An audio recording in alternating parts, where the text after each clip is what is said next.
Hello, and welcome to the Fantasy Rewind podcast.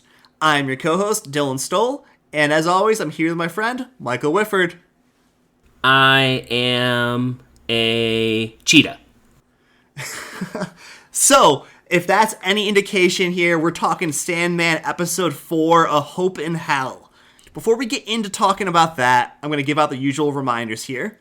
If you want to get in contact with the show, you can do so over on Instagram, at Fantasy Rewind Pod, on Twitter, at Fantasy Rewind, or if you want to send us an email, that's really cool too. That is fantasyrewindpod@gmail.com.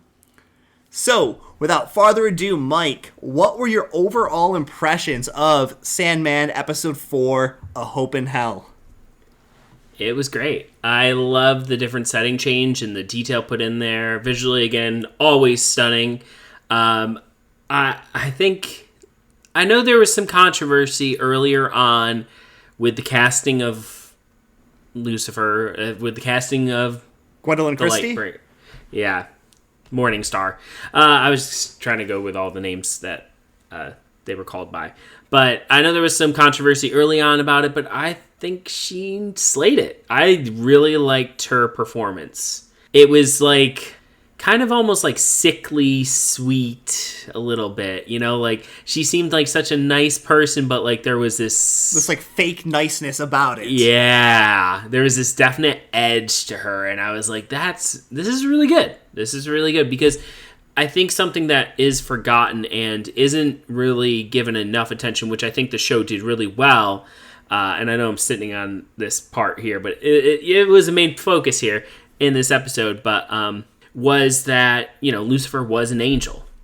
And so I think that's such a crucial part of who that character is.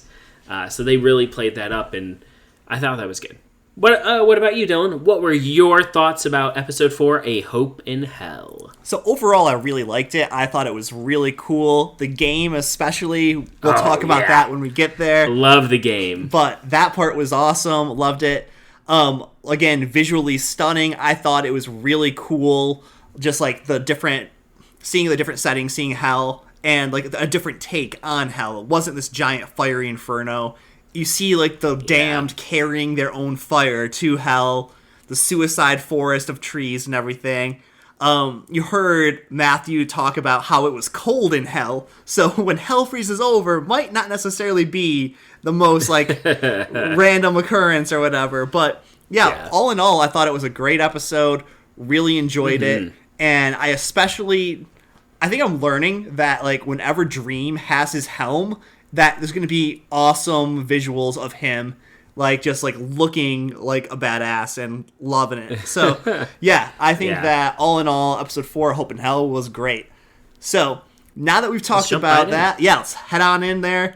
Let's give the walkthrough, and then we'll dive in with a little bit. Before we do that, though, I do want to just comment really quick on the Gwendolyn Christie casting for Lucifer. I thought, all in all, like you said, she did really great. I loved like her sickly sweet demeanor, like you said there. But, and this might be a little nitpick, but I feel like they should have cast somebody more beautiful to play Lucifer. While Gwendolyn Christie is imposing and a great actress, I really liked her as Brienne of Tarth in the Game of Thrones, I feel like when you're talking about somebody who was the most beautiful angel, you probably could have cast somebody a little bit more attractive. I'm sorry, Gwendolyn Christie. Oh my gosh, but Dylan. Yeah, that's just a little nitpick. Yeah, okay. I'll let it slide. If you would like to get at him, just don't tag me and that stuff. Or I guess you have to tag us. Anyway, so we open up to Matthew and Dream appearing in hell. It's desolate. There's a volcano type thing in the background. It kind of gives you Mordor vibes, but just like a little bit, like you said earlier, no heat. It's a cold volcano, an empty wasteland. Now, I thought it was really cool. Like, I figured it might be better because there's two really prominent storylines here. And Dylan, you brought this up when we were talking before the show. We have the hell setting where it's following Dream and Matthew and their quest to get the helm back. And then you have Jonathan Burgess. Oh my gosh. Jonathan Burgess is quest to get the ruby back and riding with sweet Rosemary there. And so I feel like it might almost be best to just let's focus on the hell setting and then we'll get over to Jonathan. How's that sound? Yeah, sounds good. Let's do it. All right. So once we get this whole huge view of how we get Sandman, he's going up to the gate. Matthew's like, why don't we just sneak in? He's like, oh, we don't just sneak in. And this is really important because you're starting to understand that each of these entities have their own domains and they're kind of their own rulers, and you don't just barge into or sneak into other people's domains. There's rules. And so you have the domain of hell. And this is a really important thing that will come back later. I don't know if this season or next season, but it will come back. And then you have these other domains, like the dream domain. You have, obviously, probably desire, and all the other endless have their own domains. And so it makes you wonder what other domains there may be, and we may explore some of that later on in the series, hopefully. So real quick, I want to jump in here because this was something I found interesting, because we have Dream, who's one of the Endless, but obviously Lucifer is not one of the Endless. However, she was still in charge of her own domain. So it makes me kind of curious as to, like, is there an Endless that's, like, in charge of her section? Is she, like, separate from that? Is she, like, on her own, like, pantheon of, like, immortals? Or is that something that will be answered later on? So that's kind of we'd be getting into really some deep stuff here, but there is, like, all pantheons have their own gods and goddesses. Like, we'll see Osiris or Thor or Odin later on, and they have their own domains. But kind of the main ones that the really powerful ones, and I think this is really based, like, this is kind of where I think Neil Gaiman was teasing this idea or touching on this idea that he later really built up in American Gods, the belief. Gotcha, how many people believe in something makes it powerful. So, for instance, most everyone believes in hell or knows what hell is. So that's a very powerful, area. But you still have other gods of death. They just don't necessarily, they don't have that. You know what I mean? And I hope they really get into that later on, but there's a big event that has to happen, and I don't want to spoil that for anyone or you, because I feel like if it does happen, it'll be probably season 2. Okay. It would be a very big plot point. Okay, let's keep going here. So he gets up to this gate. I thought it was so cool, like the gate all stone, but it was actually like people's bodies, right, yeah. Thought that was really neat. And then the demon that came up, forget what he said the name was, but Buttlebutt or something like that. I did like there was a little rhyme there because it was a nice callback to the demon that got the gate for him in the comics, which was Etrigan, which is the demon who's cursed to rhyme, and he's from the DC Comics universe. I might have said his name wrong. So it was Squatterbloat who was the guy that came in here. And what's funny about it is you see in the comics where Squatterbloat is actually the demon that answers the gate for Dream, but Etrigan is there, and he's like, hey, I'm taking over, I'll do this. Because, the rhyme that Squatterbloat actually says is straight out of the comics here. There's one at the door at the gate of damnation. Is it thief, thug, or whore? There's one at the door, and there's always room for one more till the end of creation. And so it's really kind of menacing, where it's like, oh, there's somebody there. There's always room. You can come in, no matter who you are. We'll accept you here in hell. Yeah. But yes. And I think menacing, and he really did not respect Dream at all. No, complete disrespect. And that, which shows kind of with the demon subgroup, like they're not subservient to these people at all, unless it helps them. But then we continue on. So he lets him in after Dream sort of explains, like, hey, like, this is rules. I'm a guest. Like, you gotta let me in. And so Matthew are following the demon through hell. The demon's taking them through some, not the straightest path. And there is purpose for that, right? As we see later on, as they're walking through the different areas, like you had said, he takes him through the forest there, and it almost like leaves him behind. And that's where we kind of get Dream talking about how Lucifer Morningstar's power is so much greater than his own, which I thought was really interesting. Right, and especially for him to admit that, where a potential minion of Lucifer could hear him. You know, it's like admitting his own weakness and his own vulnerability at that point. Yeah, it is. And then we have the demon continuing to escort him, and he takes them past an old lover. And this is, Dylan, this is actually a really important thing that we'll come back to in the series. This woman here that he condemned to hell. I was wondering if we'd learn more about this. Oh, we will. We will. Because, like, when I first saw this, like, it just made me think about, like, how vengeful Dream is. Like, how he's, after 10,000 years, he's not willing to forgive whatever this person did. Whatever Nada, this woman here, whatever did. slight. Yeah. Yeah. Yeah, that is really the purpose there, is to show how Dream is, like I've said before, he's not forgiving, and he's very duty forward, and like very, like, he tries to make things very black and white, and they aren't always that way. And we're starting to see him change a little bit in like some of his interactions, like we've talked about, but there's still obviously a lot of them that is not there yet. So yeah, we can keep going, and then we get to this really awesome scene where we get to see the castle or the fortress, and it was immaculate. Really well done. We get in there, and there was some talks. He starts talking with Lucifer there. We get to see Gwendolyn Christie, right? Mm-hmm.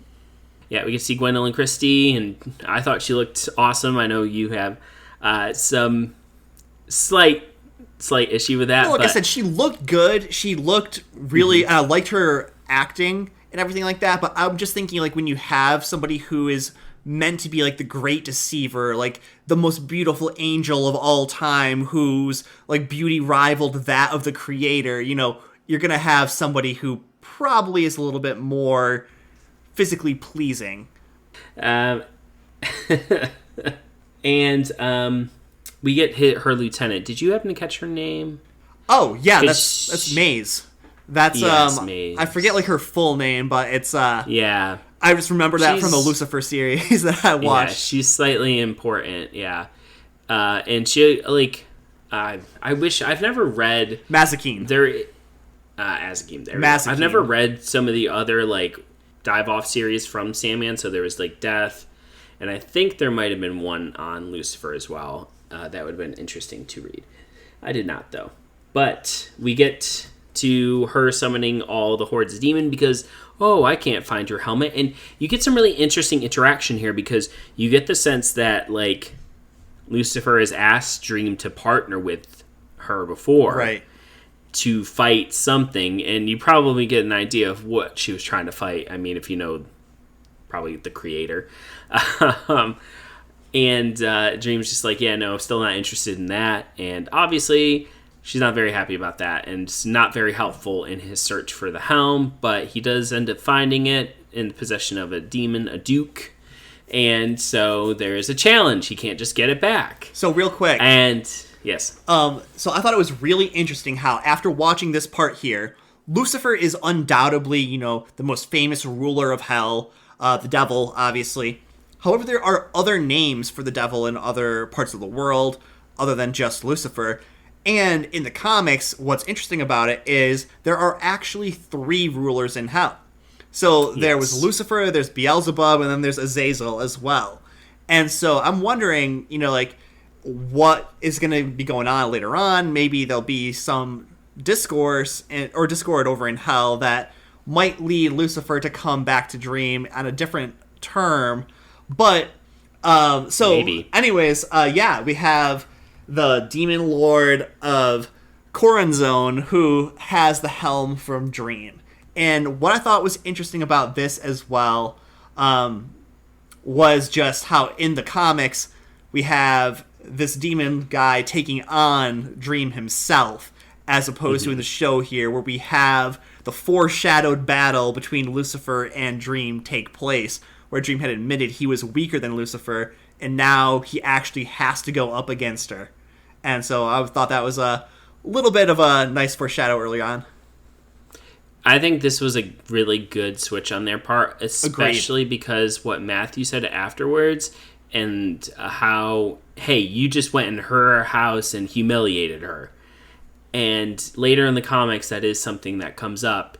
And I didn't feel like reading the comics, I didn't feel like it was as justified as watching the show and seeing this happen.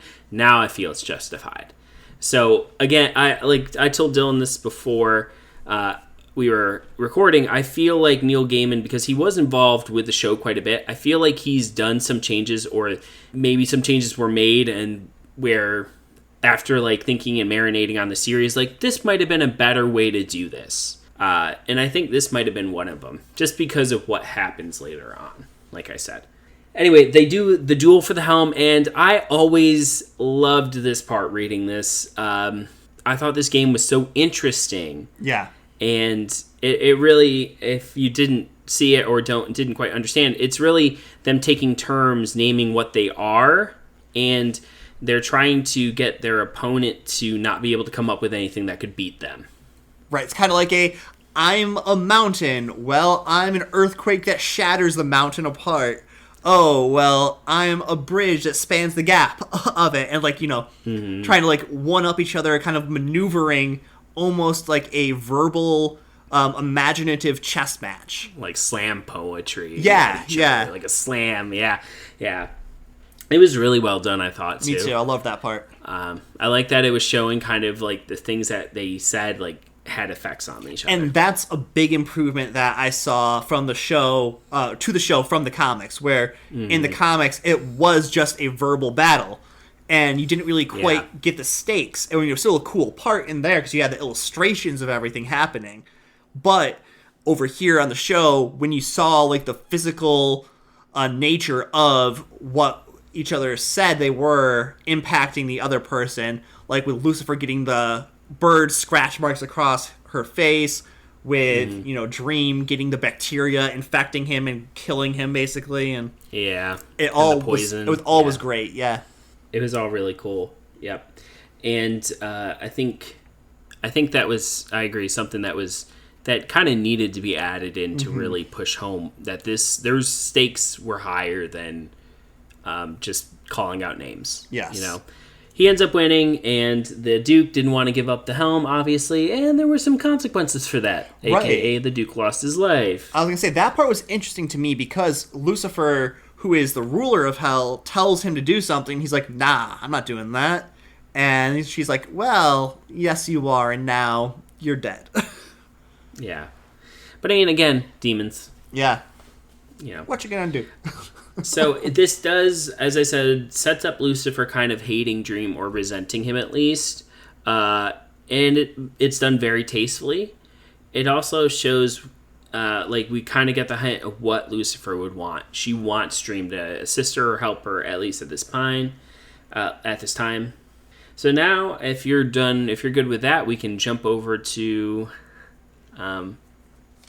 our other story here with Richard or John. Yeah, Jonathan. Let's jump over to Jonathan Burgess and talk about his story there. So, like Mike said, these are very like different stories that are taking place here. And one of the things that I mentioned before here is this episode is a merger of two different comics. There's the comic of A Hope in Hell, which obviously this title is used for the name of the episode as well, but it's also the name of the next issue in the comic, which is Passengers, which focuses solely on Jonathan Burgess and his ride with Rosemary and all that entails. And so it's kind of fitting that we're kind of splitting these up, talking about them in the order, actually, in which they occur in the comics as well. So let's get into this Passengers side of things. And like you said, it was a merger of two comics, and it's really a merger of these two stories because at the end, they do come to a head. So while Dream's in hell doing his thing, we pick back up with Jonathan Burgess, and he is like in Buffalo, New York. Shout out to Western New York. And he's just like, where am I? Yes, shout out to Western New York. Beef on whack, chicken wings. But he's like, where am I? Falls in the road, almost gets hit, which I don't know how that worked with his amulet. Of I'm glad yeah. But we have a very nice woman stop and offer to give him a ride after he's like, I don't know where I am. Like, I know I need to go here. And she's like, oh, that's on my way home. I'm going here. And, like, so nice, so helpful. Anyway, so John gets in the car with her. And I think this has really been a theme with John.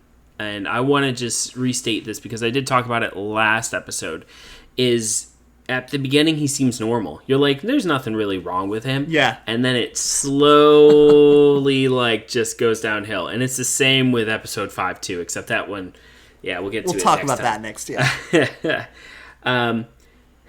But he gets in the car, they're talking, like, they're kind of connecting, like, talking about how they hate lies, and you really know John hates lies a lot. And it becomes very clear that that's something that he really hates as we go forward here.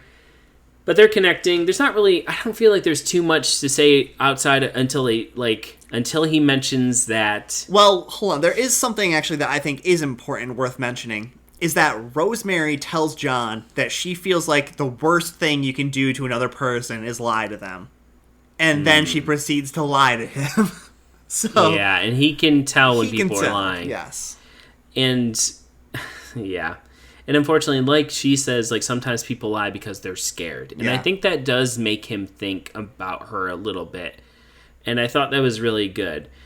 Because this is after he happens to let slip that, oh yeah, by the way, you know, I've been kind of away for a while. Oh, where you been? Oh, I've been locked up in this psychiatric ward for 30 years.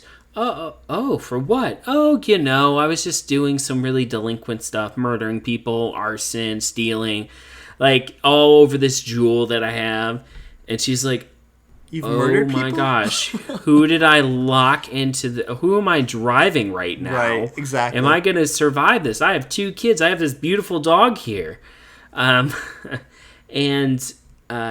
obviously things turn really bad there. She lies about having to get gas so she can go in the gas station. He's like, oh, he knows something's up. He's like, I'm going to go in with you. Right. He goes in with her. She tells the attendant, like, hey, this guy, he's kind of crazy. He's murdered people. Call 911. He calls 911. Jonathan obviously doesn't like any of this, tells her they have to leave. The attendant pulls out a gun. He's like, oh, you don't want to pull that at me. And so what happens? He loops all over the place. Over the place. Yeah, he blows up. And obviously Rosemary at this point is just like, oh my gosh, I'm dead. Yeah. She knows. She's like, I'm not surviving this. Correct. And she does finish driving him to where he needs to go. And at the end, this was a very different ending than the comic, unfortunately. I think, which I was happy about. Yes. Fortunately, in the comic, Rosemary does not go home, and I don't believe Susie was in the car. Nope. So Rosemary was by herself in the car, and Jonathan, at the end, when he gets to where he was going for the ruby, he's like, would you have done this? It doesn't really matter anyway. This was going to end the same way. Bang, and kills her with a gun that he had. And so unfortunately for comic Rosemary, she did not make it home to her daughters. Thankfully for show Rosemary, it ends a little bit differently. Yeah, he gives her the jewel, the so amulet that she's of protected. Yes. The amulet of protection, which I thought was a great way to do that because in the comics he didn't have it. So it was a really nice foil to do that and makes a lot of sense because he got there, she didn't leave, he went inside, Dream had just gotten there, found the ruby, was about to take it, but it'd been altered by Jonathan. Wah! And he goes to grab it and it shoots him back, him and Matthew, back into unconsciousness. And so Jonathan walks right in, grabs it, and he's like, I don't need this amulet of protection anymore. I got my jewel. Right. He's like, I prioritize this ruby. It's my own, my precious.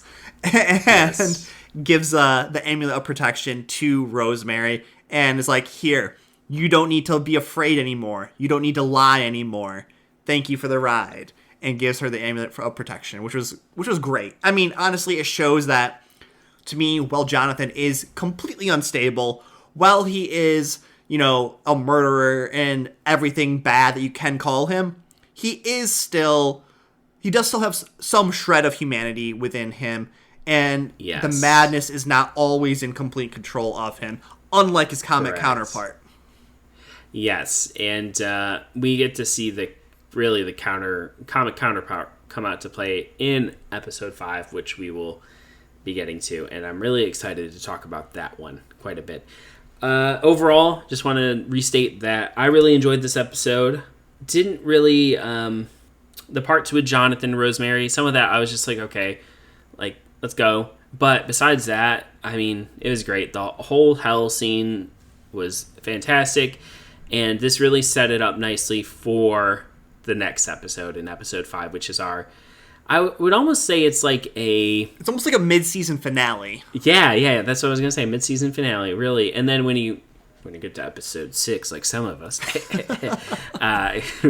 who almost missed recording because they were watching it, it's very much like that exhale after all of that and resetting. And I'm excited to see where they go for the rest of the season. It's really surprising because they could have stretched this book out into one season, and I'm glad they didn't. Like you said, I feel like the pace has been really good. Yeah, I mean, honestly, no complaints as far as the pacing goes. I feel like this is like a masterclass in how to do a good adaptation, where you don't have to be 100% faithful to the books that you're basing your work upon, but you have to be faithful enough that you can recognize where you're going. You can still see the series you enjoyed from the book onto the screen here. And, this is something we've gotten after other series for not doing. But so far, Sandman has been a breath of fresh air after some disappointing things, a.k.a., shows we might have been named about. But, let's just end on the note that John wants to save the world. Well, what I was going to say here is that I thought that, all in all, this episode was great. I definitely enjoyed it. The naming sequence there, the naming battle, really put it high up in contention for me for favorite episodes so far. However, up to this point, I still want to say that episode 3 was my favorite of the first 4. We'll see what episode 5 does when we get to discussing about that. But all in all, this is still definitely enjoyable. I hope you guys are all enjoying it as much as Mike and I are, and we just hope that this series is as popular as it can be to try to encourage even more great seasons and lots of budget for the show to continue doing what it is doing. Oh yeah, definitely.